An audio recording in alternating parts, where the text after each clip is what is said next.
Assalamualaikum warahmatullahi wabarakatuh. Bismillah, alhamdulillah, wassalatu wassalamu ala rasulillah Muhammad ibn Abdullah wa ala alihi wa sahbihi wa mawalah wa ba'du. Alhamdulillah, puji syukur kehadirat Allah subhanahu wa ta'ala yang telah memberikan kita nikmat iman dan Islam beserta taufiknya, yang mana dengan nikmat taufik ini kita mampu untuk melaksanakan ibadah-ibadah kita dan segala hal yang diperintahkan oleh Allah Subhanahu wa taala. Salawat serta salam tak lupa kita haturkan kepada Sayyidina wa Maulana Muhammad dan kepada keluarganya, sahabatnya, dan seluruh pengikutnya hingga hari kiamat. Alhamdulillah, pemirsa dimanapun Anda berada, kita melanjutkan kajian kita yang sekarang ini masuk kepada part ketiga, itu ngaji kitab Al-Adab, kitab Bulughul Arab. Sekarang sudah masuk pada episode ketiga. Alhamdulillah wa syukurillah. Maka marilah sebelum kita mulai pengajian kita pada malam hari ini, kita niatkan baca surat Al-Fatihah, terutama untuk pengarang kitab ini, yaitu Abu Zakaria Al-Ansari, dan kemudian kepada keluarga kita dan sanak famili kita semuanya. Mudah-mudahan dengan sebab pembacaan suratul Fatihah, mudah-mudahan Allah memberkati kita semua, amin ya rabbal alamin. Al-Fatihah ila muallif hadzal kitab Al-Imam Abu Zakaria Al-Ansari wa ila arwah abaina ummahatina jaddatina wa mamina khalatina wa ila arwah jami'al muslimin wal muslimat wal mu'minina wal mu'minat fi jami'al jihad wa ila hadratina Rasulullah Muhammad sallallahu alaihi wasallam.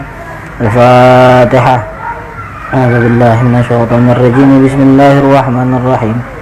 الحمد لله رب العالمين الرحمن الرحيم مالك يوم الدين إياك نعبد وإياك نستعين اهدنا الصراط المستقيم صراط الذين أنعمت عليهم غير المغضوب عليهم ولا الضالين آمين. Sekarang kita masuk pada pembahasan bab mura'ati haqqil azwaj, yaitu tentang menjaga hak kewajiban suami istri, yang mana dalam surah Al-Quran Allah Subhanahu wa ta'ala berfirman wa ashiruhunna bil ma'ruf, dan bergaulah kepada para istri-istri itu dalam hubungan suami istri itu dengan cara yang ma'ruf. Di sini Nabi Shallallahu Alaihi Wasallam banyak menjelaskan, dan sebelumnya sudah menjelaskan masalah kepada keluarga, yang mana kewajiban seorang suami itu seperti apa. Dan kemudian pada bagian yang ini Rasulullah SAW menjelaskan tentang menjaga hak-hak pasangan suami istri. Hadis yang ke-49, qala Syekhul Mu'allif rahimahullah wa ada man naf'a bihi wa bi barakati ulumihi fid dharain amin. An Abi Hurairah qala Nabi sallallahu alaihi wasallam, bersumber hadis ini dari Abu Hurairah, Nabi sallallahu alaihi wasallam bersabda, "Lau kuntu amiran ahadan ayasjuda li ahadin la amartul mar'ata an tasjuda li zawjiha." Andai diperbolehkan aku memerintahkan seseorang untuk sujud kepada seseorang lainnya, seandaikan manusia itu boleh sujud kepada manusia lainnya, kata Rasulullah SAW, seandaikan dulu aku diperbolehkan untuk memerintahkan manusia sujud kepada manusia lainnya, la amartul mar'ata antas jidali zawjiha, pastilah aku akan perintahkan seorang istri untuk sujud sama suaminya, seandainya diperbolehkan. Namun hakikatnya tidak ada yang boleh disembah, tidak ada yang boleh manusia itu sujud kecuali hanya kepada Allah Subhanahu wa ta'ala. Hadis yang ke-50 wa anhu, bersumber dari Abu Hurairah juga, qala Nabi sallallahu alaihi wasallam, Nabi sallallahu alaihi wasallam bersabda, "Idza da'a ar-rajulu imra'atahu ila firashihi fa abat fabata ghadbana la'anat sahal malaikatu hatta tusbihah." Bersumber dari Abu Hurairah juga, Nabi sallallahu alaihi wasallam bersabda, "Idza da'a ar-rajulu imra'atahu," jika seorang suami mengajak istrinya ila firashihi, ke tempat tidurnya untuk tidur bersama, fa'abat, kemudian istrinya menolak, fabata ghadbana, kemudian si suami ini tidur dalam keadaan tidak senang, atau dalam keadaan murka, la anat sahal malaikatu hatta tusbihah, niscaya malaikat itu akan melaknat. Malaikat itu akan melaknat seorang istri yang menolak ajakan suaminya ketika di malam hari. Sampai kapan? Hatta tusbihah, sampai matahari terbit. Bahkan di sini seorang istri kapanpun diminta oleh suaminya, maka dia harus mentaati suaminya. Hadis yang ke-51, wa anhu, bersumber dari Abu Hurairah pula, qala Nabi sallallahu alaihi wasallam, Nabi sallallahu alaihi wasallam bersabda, la tasumul mar'atu wa ba'luha syahidun illa bi'idnih. Tidak boleh seorang istri ini berpuasa, wa ba'luha syahidun, dan suaminya ini tahu atau ada di situ, illa bi'idnih, kecuali ada izin daripada suaminya. Wala ta'adzan fi baitihi wa huwa syahidun illa bi'idnih, dan tidak boleh juga seorang istri mengizinkan siapapun untuk masuk ke dalam rumahnya, wa huwa syahidun, dan suaminya tahu, illa bi'idnih, kecuali dengan izin suaminya. Wa ma anfaqat min kasbihi an ghairi amrih, dan tidak boleh juga seorang istri mengeluarkan dari hasil kerja jeripayah suaminya an ghairi amrihi, tanpa ada perintah dari suaminya. Jika dilakukan bagaimana? Fa inna nisfa ajrihi lahu, maka jika dilakukan demikian, seorang istri tetap mengeluarkan harta jeripayah suaminya untuk dikeluarkan untuk sedekah gitu. Fa inna nisfa ajrihi lahu, maka separuh daripada pahala sedekah itu akan kembali kepada suaminya. Maka istri nggak dapat pahala. Iya, istri nggak dapat pahala. Kenapa demikian? Karena agama itu mengajarkan untuk istri ini taat secara total kepada suaminya. Babul ihsan ilal mamalik, bab berbuat baik kepada orang-orang yang kerja di bawah naungan kita. Ada bahasa dulu disebut dengan budak. Ini sebagaimana Allah Subhanahu wa taala berfirman dalam surah An-Nisa, ada kalimat wa ma malakat aymanukum, dan orang-orang yang ada di bawah perjanjian kamu, atau budak-budak disebutnya. Wa an Aisyah, bersumber dari Sayyidah Aisyah, qala Nabi sallallahu alaihi wasallam, Nabi sallallahu alaihi wasallam bersabda, ma zala Jibrilu alaihi salamu yusini bil jari hatta dhanantu annahu sayuwarithuhu. Senantiasa malaikat Jibril alaihi salam itu menasihati aku, memberikan wasiat kepadaku biljar, untuk memperhatikan tetangga. Hatta dhanantu, sampai aku menduga annahu sayuwarithuhu, bahwa tetangga ini dapat diberikan harta waris. Wa mazala yusini bil mamluki, dan senantiasa malaikat Jibril alaihissalam juga datang kepadaku dan memberi wasiat kepadaku dengan untuk memperhatikan orang-orang yang kerja di bawah kekuasaan dia, atau orang-orang yang kerja di bawah naungan dia, atau budak-budak.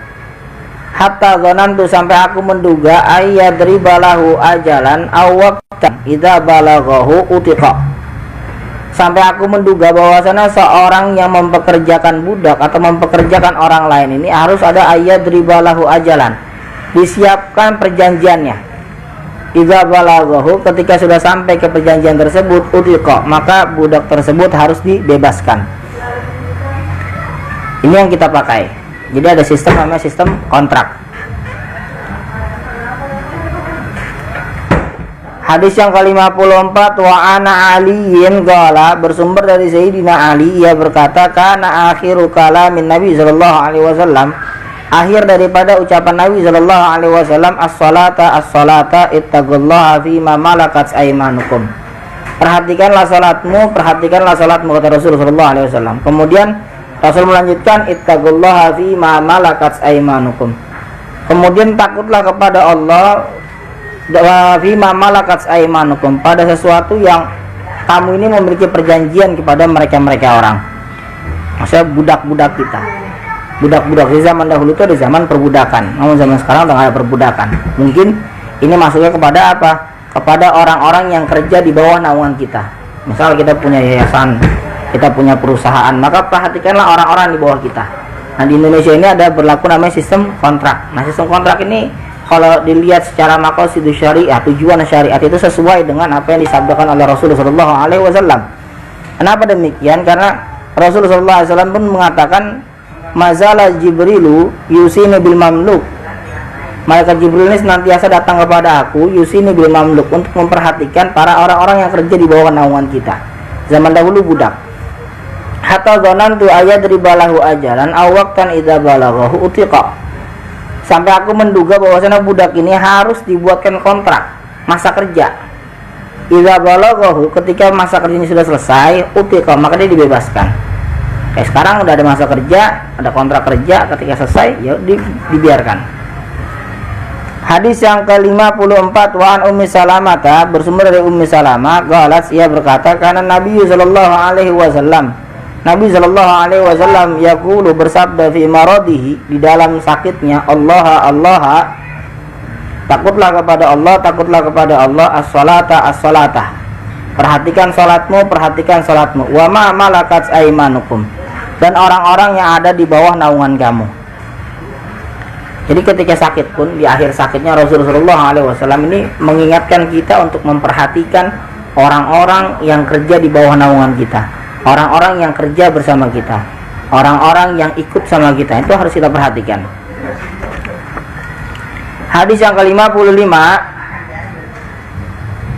wa anil Ma'rur, bersumber dari Ma'rur bin Suwaid, ra'aitu Abu Dzarrin al-Ghifari, aku melihat Abu Dzar al-Ghifari, wa alaihi hullatun wa ala gulamihi hullatun. Abu Dzar al-Ghifari memakai hullah, pakaian tekstil, wa ala gulamihi, dan anaknya pun menggunakan pakaian tekstil. Fasa'alnahu andalika, kemudian aku bertanya tentang itu kepada Rasulullah SAW. Faqala, ia bertanya, inni sababtu rajulan, sesungguhnya aku menghina atau mencaci seseorang. Fasyakani, kemudian ia mengadukan kepadaku, ila Rasulullah sallallahu alaihi wasallam. Kemudian orang tersebut mengadu kepada Rasulullah sallallahu alaihi wasallam. Faqala li Rasulullah sallallahu alaihi wasallam, kemudian Rasulullah sallallahu alaihi wasallam bersabda kepadaku, a'ayyartahu bi ummi, apakah engkau meledek orang tuanya? Summa qala, kemudian Rasul juga bersabda, inna ikhwanakum khawalakum ja'alahumullahu tahta aidikum, faman kana akhuhu tahta yadayhi falyut'imhu mimma ya'kul wal yulbishu mimma yalbas, wala tukallifuhum ma yaghlibuhum, fa in kallaftumuhum ma yaghlibuhum fa'inuhum alaih. Rasulullah SAW bersabda, inna ikhwanakum khawalakum au khawalukum. Jadi Rasul bilang, sesungguhnya saudaramu itu adalah budak-budak kamu juga. Jadi budak-budakmu, orang-orang yang di bawah naungan kamu itu pun adalah saudaramu. Ja'alahumullahu tahta aidikum, Allah jadikan mereka itu di bawah naungan kamu, di bawah kekuasaan kamu. Faman kana akhuhu, siapa orang yang memiliki saudara atau saudaranya, tahta yadaihi, di bawah naungan dia, di bawah kekuasaan dia, falyut'imuhu mimma ya'kul, maka berilah saudaramu itu makanan sesuai apa yang kamu makan. Wal yulbisu mimma yalbas, dan berikanlah ia pakaian sesuai dengan apa yang ia pakai. Wala tukallifuhum mimma yaghlibuhum, janganlah bebani mereka, saudara-saudara kamu atau orang-orang yang kerja di bawah kamu, ma yaghlibuhum, sesuatu yang mereka enggak mampu. Fa in kallaftumuhum ma yaghlibuhum fa'inuhum alaih, dan jika kamu tetap ingin memberikan tugas yang berat kepada mereka yang mereka enggak mampu, fa'inuhum alaih, maka bantulah mereka. Jadi di sini Rasulullah SAW ini mengajarkan kita untuk memperhatikan orang-orang yang di bawah naungan kita. Agar apa? Agar kita tidak memberatkan mereka dalam hal apapun. Hadis yang ke-56, Mu'an Abi Dzarrin qala Nabi sallallahu alaihi wasallam. Hadis ini bersumber dari Abu Dzar.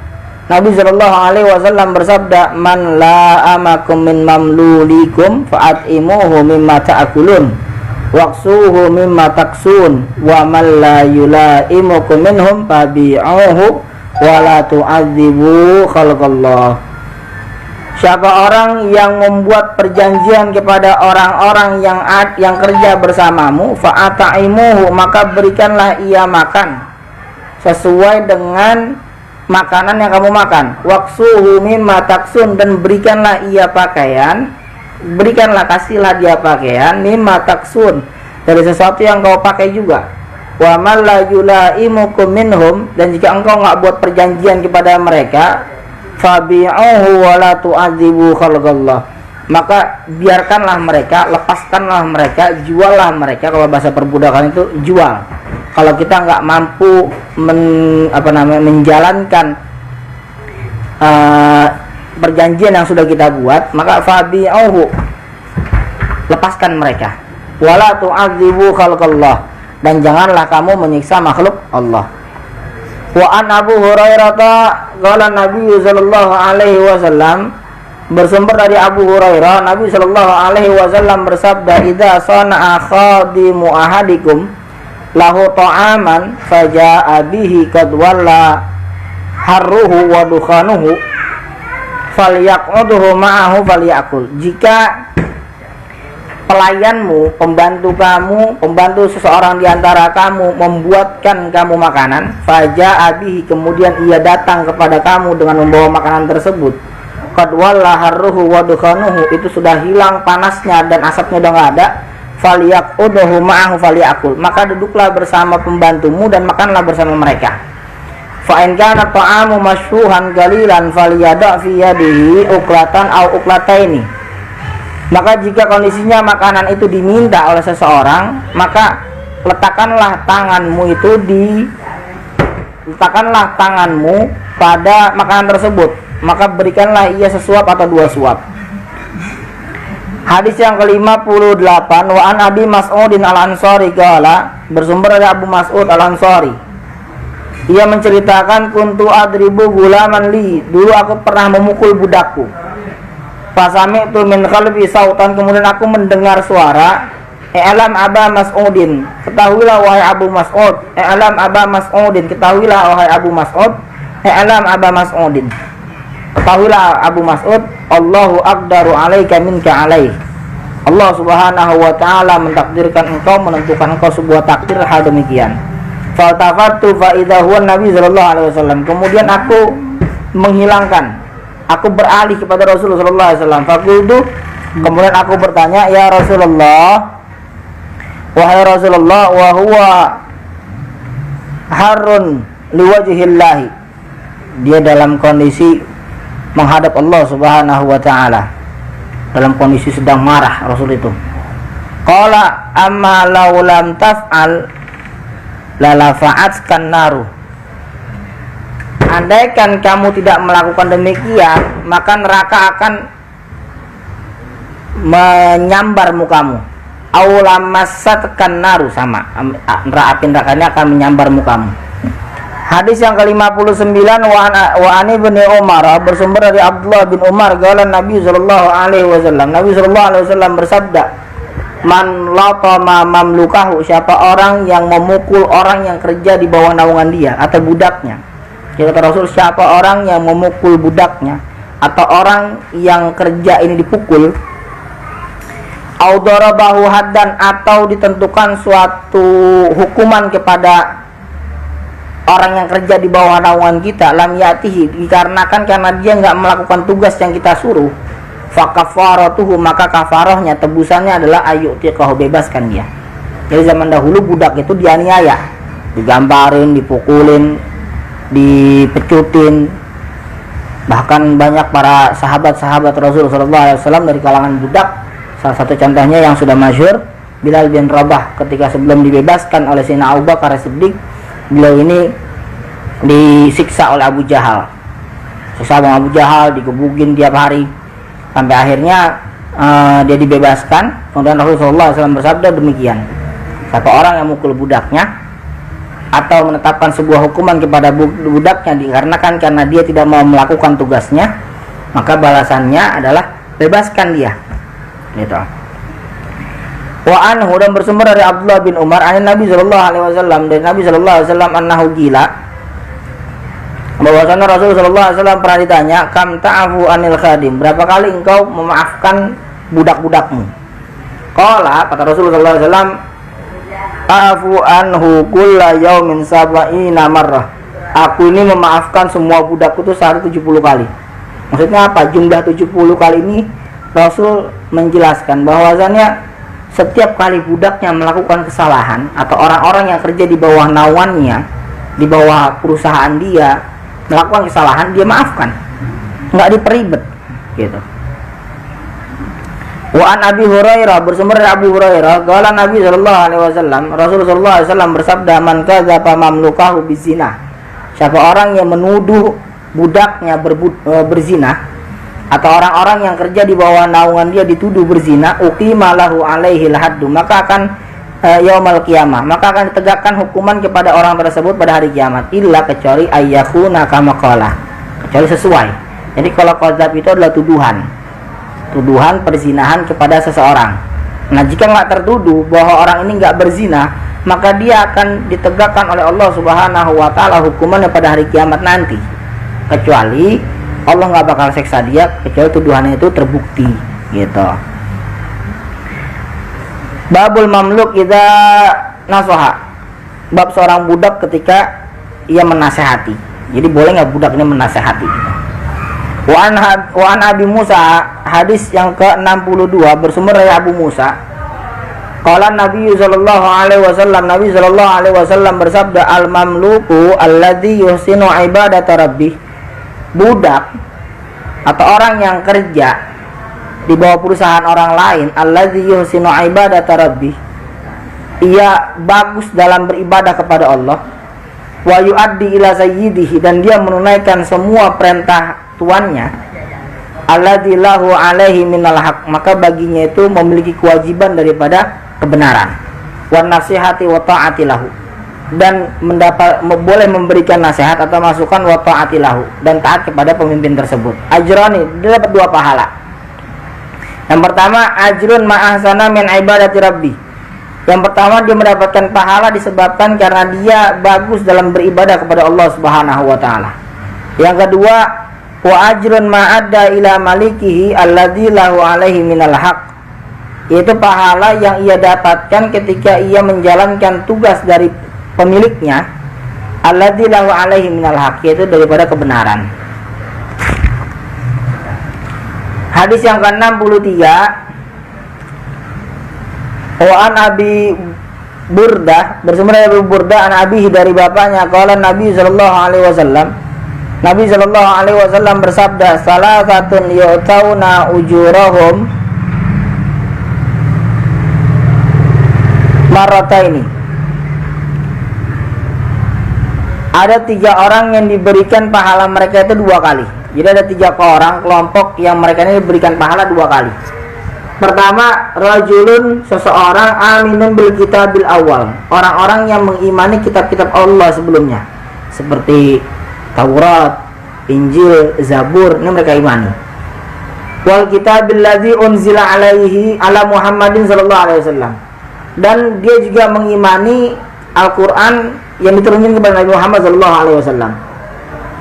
Yang kedua, orangnya adalah warajulun kanat lahu, dan seseorang yang memiliki amatun, budak, seorang budak perempuan, fa'addabaha, kemudian budak perempuan itu dia ajari tata krama yang baik, fa'ahsana adabaha, kemudian bagus menjadi adabnya, tsumma a'taqaha, kemudian ini orang yang memiliki orang yang memiliki budaknya atau tuannya, a'taqaha, membebaskan tuh budak perempuan, fatazawwajaha, kemudian dinikahi itu budak.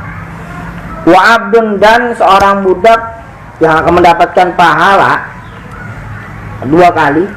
Ada 2. Yang pertama itu adalah orang yang beriman kepada kitab-kitab Allah, dan yang kedua adalah seseorang yang memiliki budak perempuan, kemudian budaknya diajarin bagaimana cara beradab, beretika, lalu adab yang menjadi baik, fa'ahsana adabuha, adab yang menjadi baik, semua apa kemudian dia dibebaskan, fatazawwajaha, dinikahi. Yang ketiga, wa abdun ada haqqallahi wa haqqa mawalihi, seorang budak yang tetap menjalankan perintah Allah dan menjalankan kewajiban dia sebagai budak, menjalankan perintah tuannya. Babur ra'i yus'al an ra'iyatihi, bab tentang seorang pemimpin yang akan dimintakan pertanggungjawaban atas kepemimpinannya. Hadis yang ke-64, Ani bin Umar, bersumber dari Abdullah bin Umar, qala Nabi sallallahu alaihi wasallam. Rasulullah sallallahu alaihi wasallam bersabda, "Ala inna kullakum ra'in." Ketahuilah atau ingatlah, sesungguhnya kalian semua ini adalah seorang pemimpin. Wa kullukum mas'ulun an ra'iyatihi, dan kalian semuanya itu akan dimintakan pertanggungjawaban atas apa yang kalian pimpin. Fal amir ra'in, maka seorang presiden itu adalah pemimpin alam nasi terhadap manusia, wa huwa mas'ulun an ra'iyatihi, dan dia akan dimintakan pertanggungjawabannya atas apa yang dia pimpin. Wa rajulu ra'in ala ahli baitihi wa huwa mas'ulun an ra'iyatihi, seorang suami pun seorang pemimpin di mata keluarganya, wa huwa mas'ulun an ra'iyatihi, dan dia pun akan dimintakan pertanggungjawaban dengan apa yang dia pimpin. Wa imra'atur rajuli ra'iyatun ala baiti ba'liha, dan seorang istri pun adalah seorang pemimpin. Pemimpin atas apa? Ala baiti ba'liha, atas rumah tangga suaminya.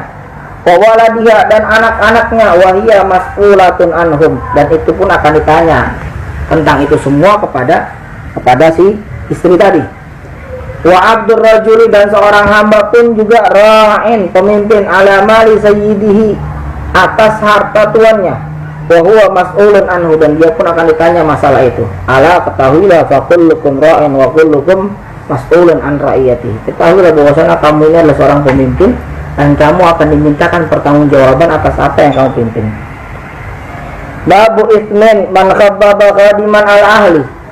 Satu bab perbuatan dosa bagi orang-orang yang menyembunyikan atau membuat kerusakan kepada pelayannya atau budaknya atau pembantunya, ala ahli, kepada keluarganya. Hadis yang ke-65, an Abi Hurairah, bersumber dari Abu Hurairah, qala Rasulullah sallallahu alaihi wasallam, Rasulullah sallallahu alaihi wasallam bersabda, man khabbaba khadiman, siapa orang yang menjatuhkan harga diri seorang budak, ala ahli, di hadapan keluarganya, ay afsadaha wa khada'aha alaihim, atau membuat kerusakan kepada budak tersebut, wa khada'aha alaihim, atau menipu mereka, falaisa minna, kata Rasulullah SAW, maka itu bukan termasuk golongan kami. Wa man afsada imra'atan ala zawjiha falaisa minna, siapa orang yang berbuat buruk terhadap seorang perempuan, ala zawjiha, kepada suaminya, falaisa minna, maka itu pun bukan kelompok kami. Maka kesimpulannya adalah bahwasanya agama ini telah mengajarkan kita bagaimana untuk beradab kepada siapapun, hatta kepada orang-orang di kasta terbawah. Bahkan agama ini menghapus kasta tersebut agar apa? Agar tidak ada batasan, karena yang dilihat oleh Allah adalah atqakum, takwa kamu. Innallaha la yanduru ila suwarikum wala ajsamikum walakin yanduru ila qulubikum wa amalikum. Allah Subhanahu wa taala enggak pernah melihat bentuk rupa kamu, wa ajsadikum, dan badan kamu, mau pakai baju kayak apapun, walakin yanduru ila qulubikum wa amalikum. Tapi Allah Subhanahu wa taala itu melihat kepada hati kamu dan perbuatan kamu. Maka yang harus kita ambil pelajaran di sini adalah pada siapapun kita harus berbuat baik, hatta bahkan sampai kepada orang-orang yang kerja di bawah kita. Kita punya perusahaan, misalkan punya perusahaan yang besar, kemudian kita punya 100 karyawan. Maka 100 karyawan ini harus kita berikan haknya, 100 karyawan ini harus kita perlakukan dengan baik, 100 karyawan ini harus kita berikan toleransi sebesar-besarnya. Itulah yang diajarkan oleh agama. Alhamdulillah, semoga bermanfaat. Insya Allah selanjutnya kita akan masuk di episode keempat, yaitu bab tentang berbuat baik kepada tetangga. Semoga kitab kajian ini bermanfaat buat kita semua. Maka marilah kita tutup pengajian ini dengan membaca ikhtitam majelis. Allahu a'lam bishawab. Subhanakallahumma wa bihamdika asyhadu an la ilaha illa anta astaghfiruka wa atubu ilaik. Assalamualaikum warahmatullahi wabarakatuh.